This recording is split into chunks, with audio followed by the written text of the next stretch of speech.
پرونده یکی از ترسناکترین معماهای آمریکاست که بعد از تقریباً 3 دهه هنوزم ذهن خیلی‌ها رو درگیر کرده. اصلاً چطور ممکنه که جان بنی توی خونه خودش به قتل برسه و هیچکس نفهمه؟ چرا هیچوقت کسی به جرم این قتل دستگیر نشد؟ و چرا این پرونده از ذهنمون پاک نمیشه؟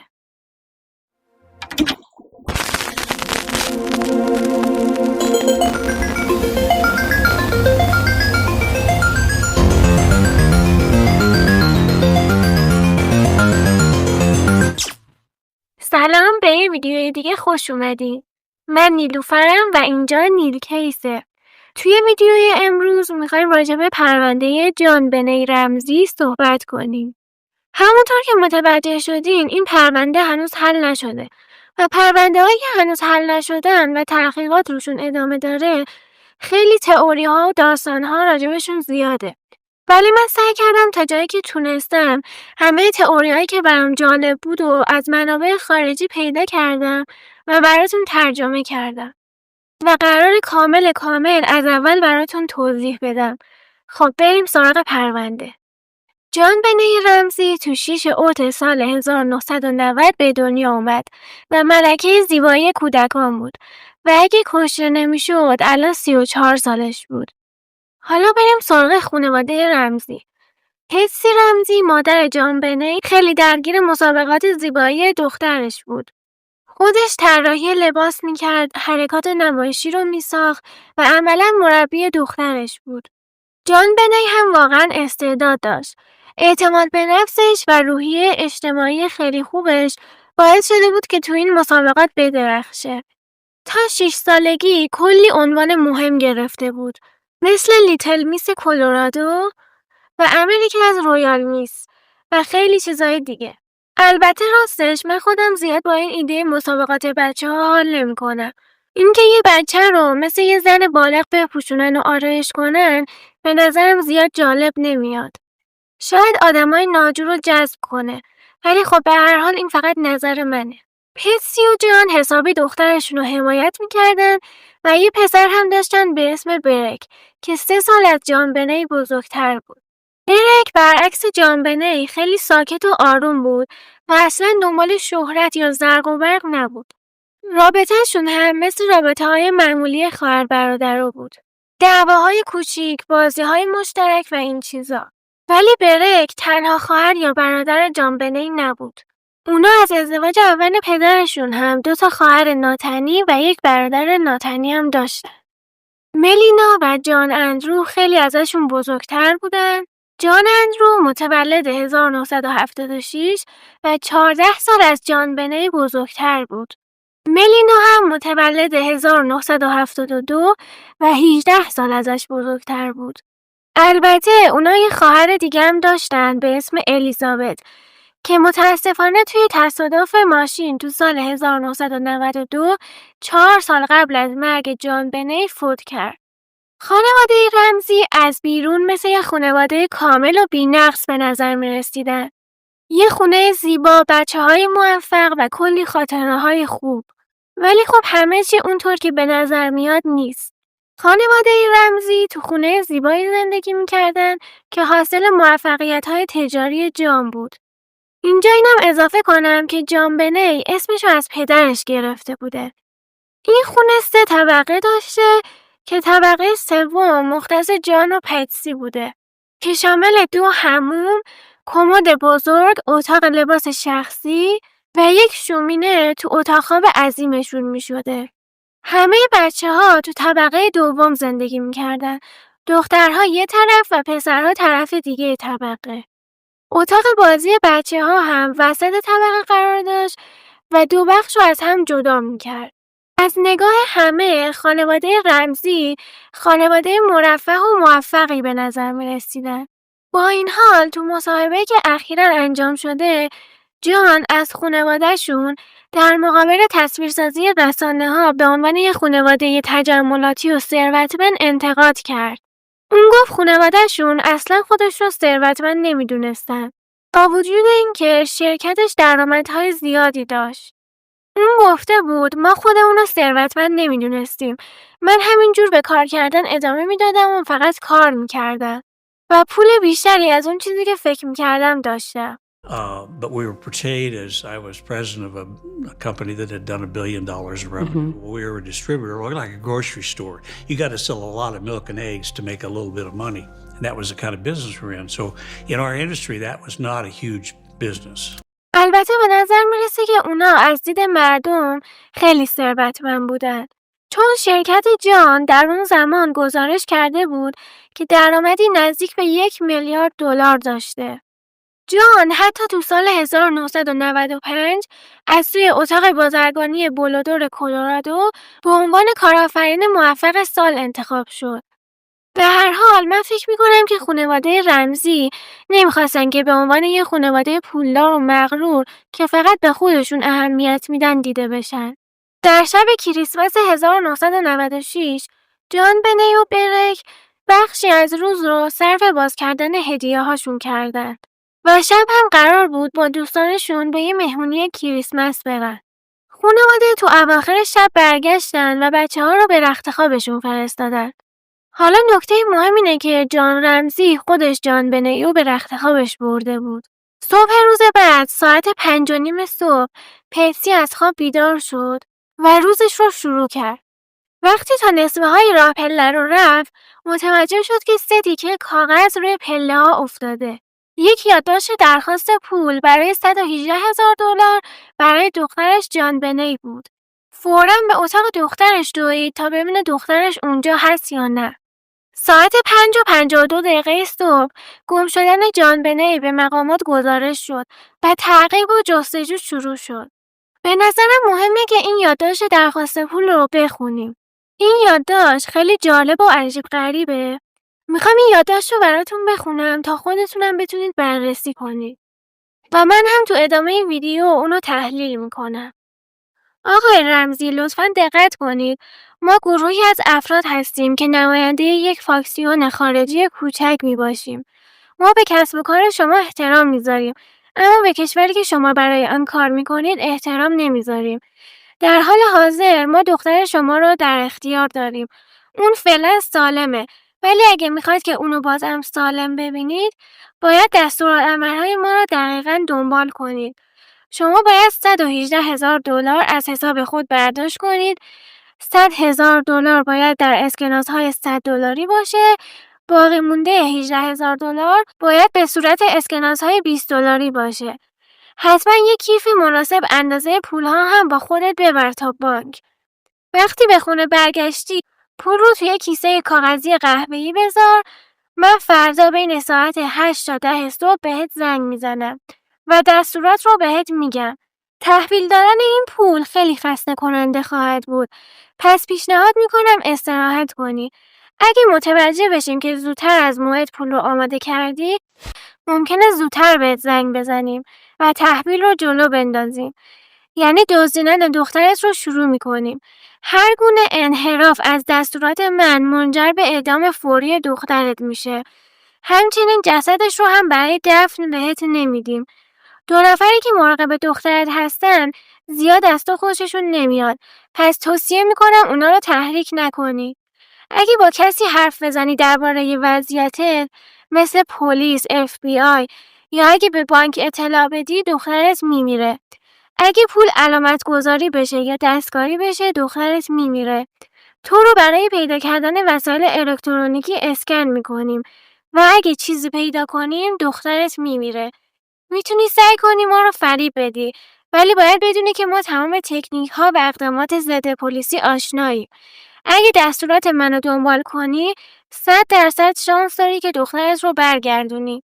تو و خانواده تحت نظر مداوم هستید. ما رو دست کم نگیر جان. از اون عقل سالم خودت استفاده کن. حالا دیگه همه چیز دست خودته جان. پیروزی. یادداشت خیلی طولانیه، خیلی طولانی و خیلی هم خوب نوشته شده. کسی که اینو نوشته خیلی آدم باسوادیه و خیلی هم خوب میدونه که چطور ترس ایجاد کنه. و خب اشتباهات املایی هم داره که به نظر من جالب بود. نکات عجیبی هم تو این یادداشت هست که من شخصا بهش توجه کردم، ولی بذارید بعدا راجبش صحبت میکنیم. وقتی تحقیقات شروع شد پلیس با عجله وارد خونه رمزی ها شد. چون پتسی بعد از خوندن یادداشت بلافاصله پلیس‌ها رو خبر کرده بود و اینم به نظر من خیلی عجیب میاد، چون معمولا بقیه دستورالعمل‌ها رو اجرا میکنن تا یه وقت بلایی سر بچه‌شون نیاد. اولین نکته‌ای که توجهشون رو جلب کرد این بود که نامه با دستخط خود پتسی نوشته شده بود و با دفترچه و خودکاری که توی خونه پیدا شده بود نوشته شده بود. واقعا نمیتونم تصور کنم که یه قاتل توی خونت بشینه، رو مبلمانت بشینه و یک نامه بنویسه و بعد بره پیش بچت. این به نظر من یه کابوس وحشتناکه و خیلی عجیب به نظر میاد. طبق تخمین‌های FBI این شخص حدود 21 دقیقه برای نوشتن این یادداشت تو خونه بوده که خیلی هم غیرقابل تصور به نظر میاد. چون اگه هدفش گروگانگیری جان بنی بوده میخواست خیلی سریع وارد بشه و بعد بیاد بیرون که گیر نیفته. یادداشت هم گفته بود که اگه پلیس خبر بشه جان بنی میمیره. اما پتسی با همه تهدیدا پلیس رو خبر کرده بود. وقتی پلیس رسید بعد از بررسی متوجه شدن که هیچ نشونه‌ای از ورود غیرمجاز به خونه نبوده. نه رد پایی تو برف بود، نه اثر انگشتی یا نشونه‌ای از ابزارهای باز کردن درها و پنجره‌ها. این یعنی کسی که وارد شده یا از داخل خونه به اونجا دسترسی داشته و یا شاید خانواده رمزی در رو قفل نمی‌کردن. یکی از مامورا حتی خواسته بود وارد زیرزمین بشه ولی در اونجا از داخل قفل شده بود و نتونسته بود اونجا رو بررسی کنه. با این حال هیچ مدرک واضحی پیدا نکردن. پس دوباره از جان رمزی و چند نفر از دوستای خانواده درخواست کردن که به جستجو ادامه بدن. که البته این کار واقعا عجیبی بود. پلیس باید خودش این کار رو انجام میداد. نه اینکه افراد عادی بیان و تو جستجو شرکت کنن. حدود ساعت 10 صبح یکی از دوستاشون به اسم فیلیت وارد زیرزمین شد. متوجه شد چراغ‌ها روشن بود و در انبار شراب باز بود. همچنین متوجه شد که یه پنجره شکسته و جان هم گفته بود که این چند ماه پیش شکسته ولی هیچ وقت درستش نکرده. خیلی معتقد بودن که این پنجره محل ورود و خروج مهاجم بوده. چون هیچ اثری از ورود اجباری به طبقات بالا نبود. ولی باز هم خیلی اعتقاد داشتن که این پنجره محل ورود قاتل بوده. چون درست زیرش یه چمدون بوده که روش خط و خش افتاده بوده. خیلی فکر میکردن که شاید قاتل از روی این چمدون رفته باشه داخل. اما نکته‌ای که خیلی بهش توجه نکرده بودن این بود که روی پنجره خاک و تار عنکبوت‌هایی بود که نشون میداد اخیراً کسی ازش وارد نشده. به علاوه هیچ اثری از رد پای افراد چه بیرون از پنجره و چه داخل دیده نشد. با این حال همچنان بعضی‌ها معتقد بودند که قاتل از همین پنجره وارد شده. به علاوه در تمام زیرزمین آثار پای مردونه‌ای از نوع برندهای بوت‌های تک پیدا شد. اما جان رمزی چنین کفش‌هایی نداشت و تا به امروز خیلی‌ها معتقدند که این کفش‌ها متعلق به قاتل بوده. وقتی هم که از همسایه‌ها تحقیق شد، یک زن به اسم ملودی ادعا کرد که در نیمه شب صدای وحشتناکی از خونه رمزی‌ها شنیده. مثل فریادی که هیچ وقت تو عمرش نشنیده بود. و گفت این صدا از خونه اونها می اومده. این صدا به قدری بلند و وحشتناک بوده که تمام بدنش رو مرور کرده بوده. اون گفته بود که کاملا مطمئنه اون صدا از دختر کوچیکشون یعنی جان بنی می اومده. یه همسایه دیگه هم به اسم اسکات گفته که دیده چراغ‌های کم نور توی آشپزخونه خونه رمزی‌ها روشن بوده و بیرون از پنجره دیده می شده. جالب اینجاست که با اینکه صدای این فریاد وحشتناک و یکی از همسایه‌ها شنیده بوده، هیچ کدوم از افراد داخل خونه صدای اون فریاد رو نشنیده بودن. و صبح روز بعد وقتی که از خواب بیدار میشن، هیچ خبری از جان بنی نبود. این نکته خیلی عجیب به نظر میاد. تحقیقات همچنان ادامه داشت و هیچ خبری از جان بنی نبود. باز هم از جان رمزی و دوستاش خواسته شد که جستجو رو ادامه بدن. و ساعت 1 بعد از ظهر جان وارد زیرزمین شد و با وحشت جنازه دخترش رو پیدا کرد. بدن بیجان جان بنی با پتو پوشیده شده بود و دهنش با نوار چسب بسته شده بود. دستاش هم با طناب نایلونی به گردنش بسته شده بود. اما این تنها شواهد عجیب نبود. نکته دیگه‌ای هم که به چشم می‌خورد این بود که جان بنی در نزدیکی یک گاو صندوق پنهان شده قرار داشت که روش پر خاک بود و درش به طور جزئی باز شده بود. انگار کسی تلاش کرده بود که اونو باز کنه. بعد از پیدا کردن دخترش، جان به طور غریزی اونو برداشت و به طبقه بالا برد که این کار منجر به خراب شدن هر گونه شواهد و یا حداقل دستکاری صحنه جرم شد. علاوه بر این وقتی دوستا و آشناهاشون اومدن تو خونه باعث شدن که صحنه جرم خراب بشه و همه مدارک نابود شد. همش. واقعا من هیچی ندارم که بگم. البته آدم وقتی بچه‌ش رو پیدا میکنه که مرده کمتر به شواهد فکر میکنه و بیشتر به نجات بچه‌ش فکر میکنه. گزارش‌های پزشکی قانونی اولیه نشون میداد که علت مرگ خفگی بوده که با آسیب به سر همراه بود. انگار با یه چیزی به سرش ضربه زدن. همچنین برای خفگی از یه طناب نایلونی و دسته یک برس رنگ استفاده شده بود که از وسایل هنری پتسی بوده. اما قسمت پایین برس هرگز پیدا نشد. داخل معده جان بنی هم آناناس نیمه هضم پیدا شد که این نشون میده چند ساعت قبل از مرگش آناناس خورده بوده. توی آشپزخونه یک کاسه پر از تکه‌های آناناس پیدا شد که اثر انگشت پتسی و برک روی اون بوده. جالب اینجاست که نه پتسی و نه جان اصلا به خاطر نمیارن که به جان بنی غذا داده باشن. این شواهد باعث شد که لیست مظنونین به بیش از 1600 نفر برسه. پتسی و جان اولین مظنون‌ها بودن به دلیل رفتار عجیبی که از خودشون نشون داده بودن. ولی شواهد خیلی زود باعث رد این مسئله شد. با این حال همه قانع نشدند چون در طول تحقیقات اشتباهات زیادی رخ داده بود که باعث پیچیده تر شدن مسائل شده بود. مثل وقتی که دوستای خانواده شروع به تمیز کردن آشپزخونه با اسپری‌های شیمیایی شدن یا وقتی که اتاق جان بنی رو برای محافظت از شواهد بستن.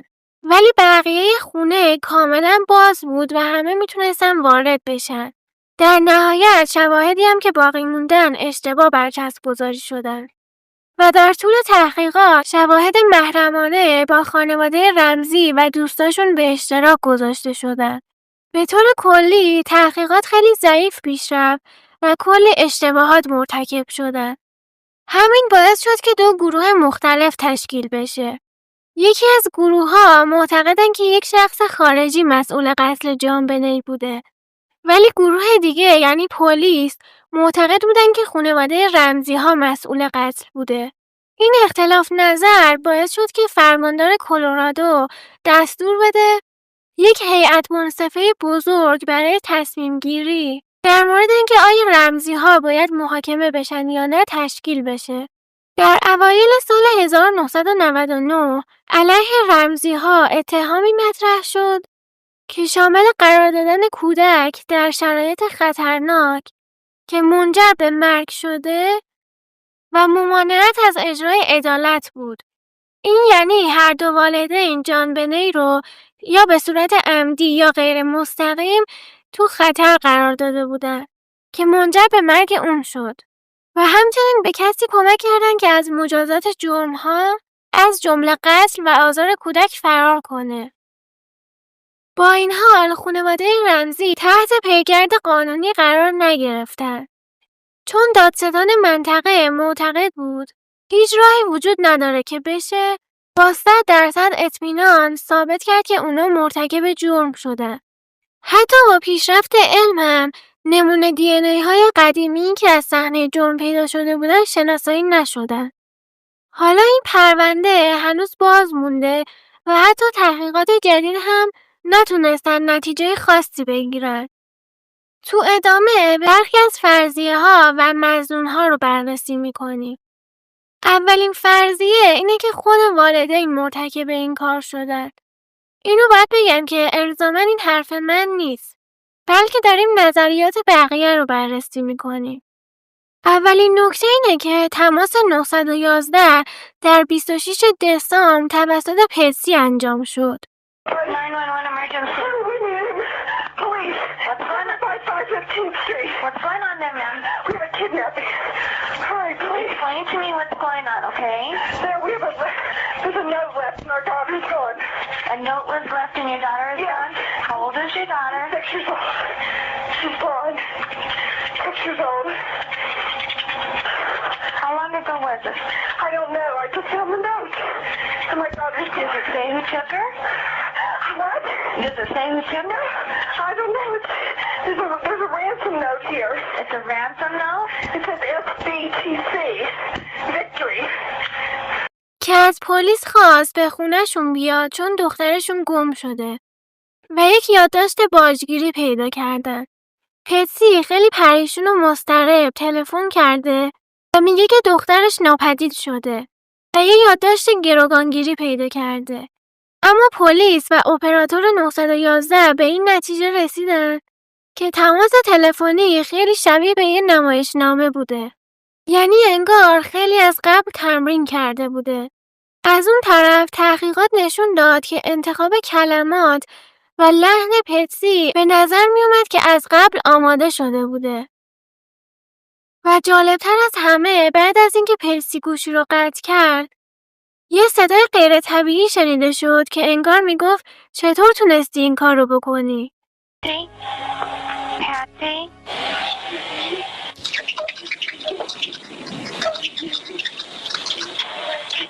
البته این فرضیه هنوز قطعی نیست و میشه گفت شاید فقط یه تحلیل سطحی از افراد خارجی باشه.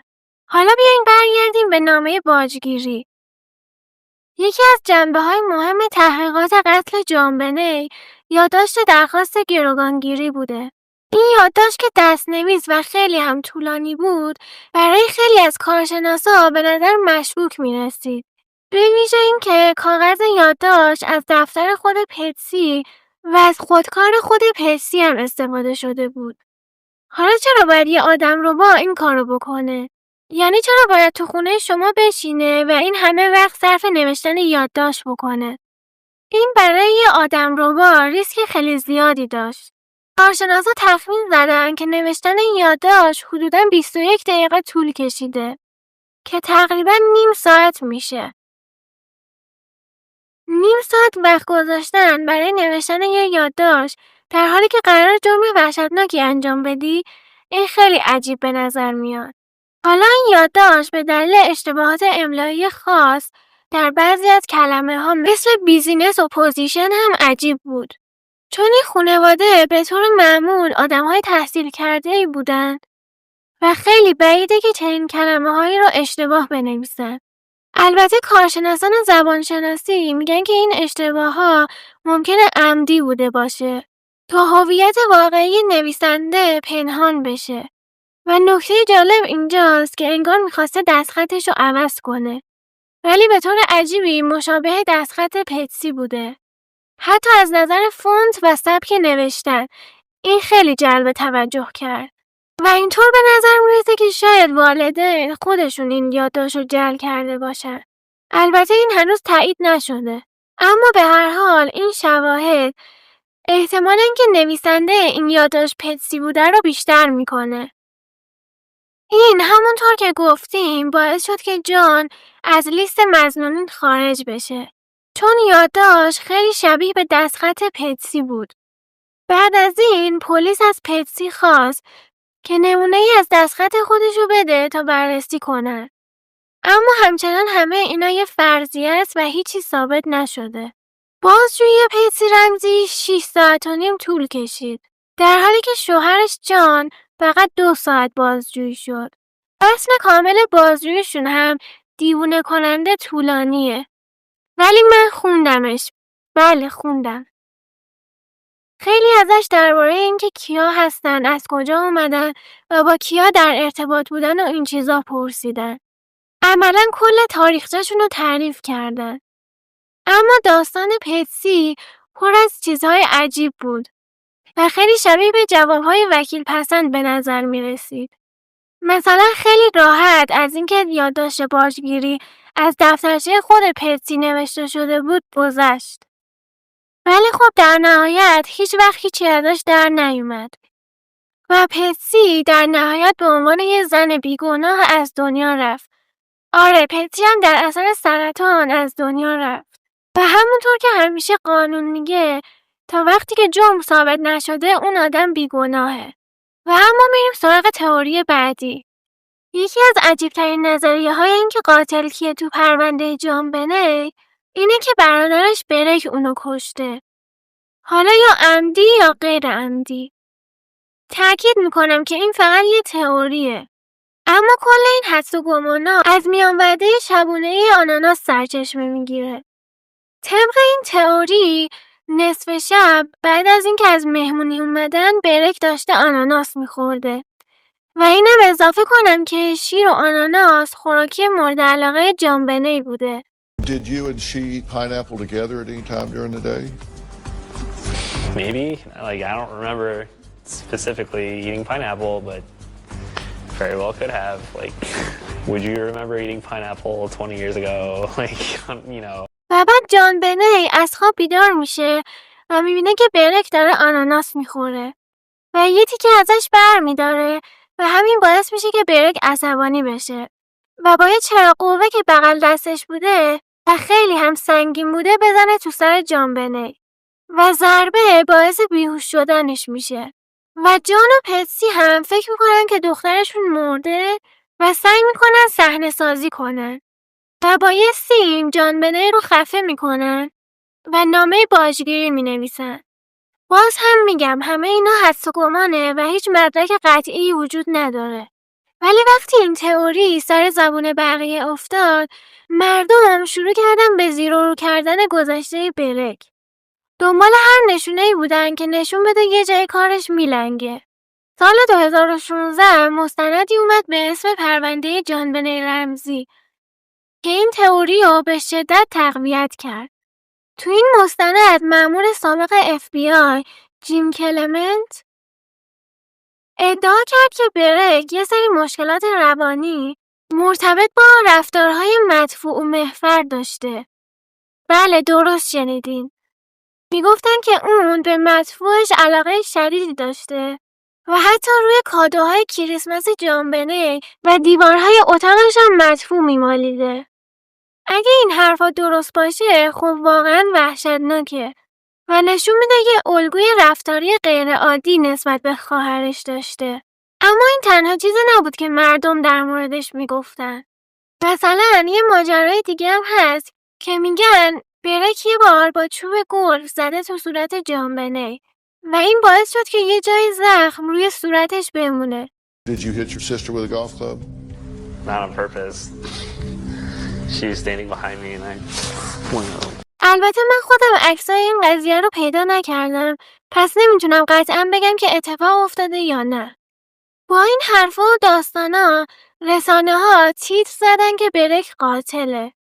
حتی تو همون مستند یه متخصص پزشکی قانونی به نام دکتر ورنر اسپیتز بدون هیچ مدرکی صاف و ساده گفت که این کار پسر است. یه همچین ادعای عجیبی که هیچ مدرکی براش نبود باعث شد بریک چند تا از کارشناسای اون مستند رو به خاطر تهمت و افترا 750 میلیون دلار به دادگاه بکشه و شخصا از دکتر اسپیتز هم 150 میلیون دلار شکایت کنه. در نهایت پرونده خارج از دادگاه حل شد ولی مبلغ توافقی اعلام نشد.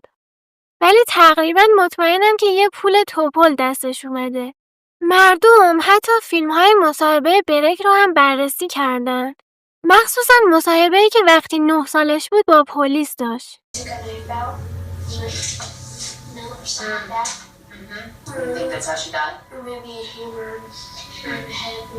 رفتار و حرف زدنش باعث شد که خیلیا بگن یه چیزی در موردش غیر طبیعیه. خب این جوابا یه مقدار غیر طبیعیه. ولی از اون طرف میتونیم بگیم که هر بچه‌ای تو شرایط استرس‌زا میتونه اینجوری جواب بده. و این لزوماً به معنی گناهکار بودنش نیست. حتی دکتر فیل هم توی مصاحبه اختصاصی توی سال 2016 با برک هم گفته بود که لبخندهای عجیب و غریبش توی مصاحبه فقط به خاطر استرس و اضطراب بوده، نه به خاطر اینکه قاتله. ولی بازم مردم حرف خودشونو میزدن. نه بابا، این پسره یه جای کارش میلنگه. تحلیلگرای زبان بدن تو یوتیوب هنوزم دارن فیلم‌های مصاحبه‌های برک رو بررسی میکنن. دنبال یه مدرک که نشون بده که گناهکاره. بعضیا حتی گفتن شاید اوتیسم داشته باشه که میتونه دلیل رفتار غیر معقولش باشه. البته اینم هیچ وقت اثبات نشد. بعد از اینا بحث رسید به یه بخش دیگه از تئوری. آیا پدر و مادرش سعی کردن قتل رو لاپوشونی کنن؟ یکی از مهمترین مدارک برای این تئوری تماس 911 پتسی رمزیه. بعضی معتقدن که وقتی پتسی گوشی رو گذاشت در واقع تماس هنوز قطع نشده بود و صدای یه مکالمه عجیب ضبط شد. بعضیا میگن اون صداهای پس زمینه متعلق به پتسی، جان و برک بوده و اگه واقعا اینجوری باشه پس یعنی پدر و مادرش دروغ گفتن که برک اون شب تا صبح خواب بوده و خب اگه یه بار دروغ گفتن چرا بقیه ماجرا رو لاپوشونی نکنن؟ ولی خب یادتون باشه اینا فقط همه یه تئوریه. در نهایت هیچکس به قتل جان بنی متهم نشد و برک همیشه این اتهام رو رد کرده. پدر و مادرشون هم تا آخر عمر گفتن که هیچ نقشی توی قتل نداشتن. اما در کنار همه این بحث ها یه سوال دیگه هم پیش اومد. آیا خانواده رمزی از این ماجرا پولم درآوردن؟ بعد از پیدا شدن جسد جان بنی، رسانه‌ها به شدت روی خانواده رمزی زوم کردن و اونا هم به جای اینکه از توجه دوری کنن رفتن وسط معرکه. مصاحبه‌های عجیب و غریب، کنترل روایت ماجرا و در نهایت نوشتن یک کتاب به اسم مرگ معصومیت در سال 2000. این حرکت باعث شد که خیلیا بگن این خانواده عزادار نیستن بلکه دارن برند خودشون رو تبلیغ میکنن. بعدش هم یه عالمه شکایت علیه رسانه‌ها، خبرنگارها و حتی پلیس‌ها مطرح کردن که بعضی معتقدن بیشتر برای کسب درآمد بود تا احقاق حق. خلاصه که این پرونده پر از سوالهای بی جوابه.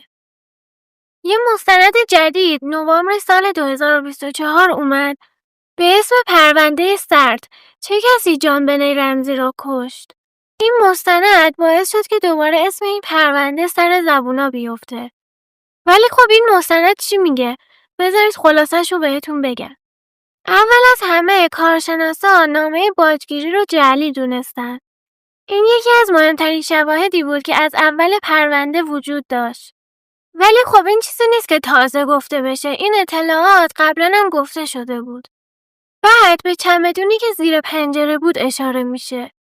و اینکه یه تیکه شیشه هم کنار چمدون پیدا شده بوده. تا که از پلیس‌های FBI خود این کار امتحان کرده و دید که استفاده از چمدون به عنوان پله برای ورود به خونه کار سختی نبوده. ولی اسمیت بعداً ثابت کرد که پنجره به راحتی قابل دسترس بوده و میشد از اون راه وارد شد. اما دوباره این نکته وجود داره که روی پنجره و پرده ها خاک و گرد و غبار بودن که دست نخورده بودن. پس باز هم شواهد جدیدی پیدا نمیشه. همچنین کالبد شکافی نشون داد که یه ضربه به سرش خورده که این هم قبلا گفته بودیم. پلیس هم در ابتدا اتاقی که جسد توش پیدا شده بود و بررسی اولیه نکرده بود که اینم واقعا اشتباه خیلی بزرگیه. تو مستند به طور کلی بیشتر به سمت بیگناهی خانواده رمزی میره و بیشتر تلاش میکنه که این قضیه رو یه جور نشون بده که والدینش خیلی متاسف هستن.